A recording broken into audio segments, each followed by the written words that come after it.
Le bras de fer entre Obama et les républicains sur le budget menace de coûter très cher aux Américains. Faute d'accord au Congrès sur le rééquilibrage des comptes publics, les dépenses de l'État fédéral vont être amputées dès ce vendredi de 85 milliards de dollars. Le président américain en impute la faute aux parlementaires républicains.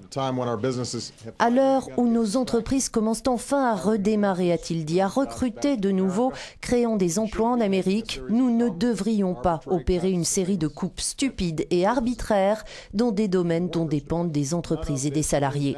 Rien de tout cela n'est nécessaire et tout cela arrive à cause du choix fait par les républicains au Congrès. Ils ont laissé ces coupes se faire. Les républicains s'opposent à des hausses d'impôts pour les plus riches. Majoritaires à la Chambre des représentants, ils ont aussi le pouvoir de bloquer le financement du gouvernement. Prochain vote au calendrier. La Chambre va examiner la semaine prochaine la résolution sur le financement du gouvernement après le 27 mars, a rappelé le président de la Chambre des représentants.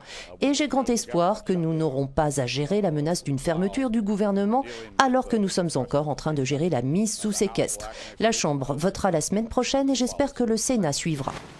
La mise sous séquestre automatique va se traduire par le gel de 8% du budget de la défense et de 5% du budget des autres administrations. Conséquence, 750 000 emplois pourraient être détruits cette année. Des dizaines de milliers de fonctionnaires devraient se retrouver au chômage partiel. Ces coupes automatiques avaient été décidées à l'été 2011 pour pousser républicains et démocrates au compromis sur le budget.